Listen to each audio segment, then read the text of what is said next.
A lot of times we have friends who we're afraid might be thinking of suicide, and a lot of people just don't know how to handle that.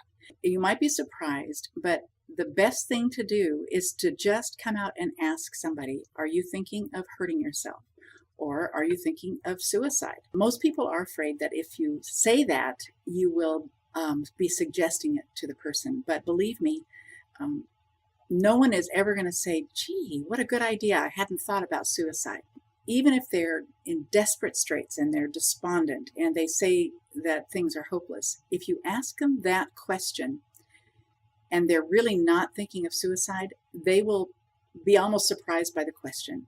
If the person is contemplating suicide, many times they will be relieved that somebody hears them.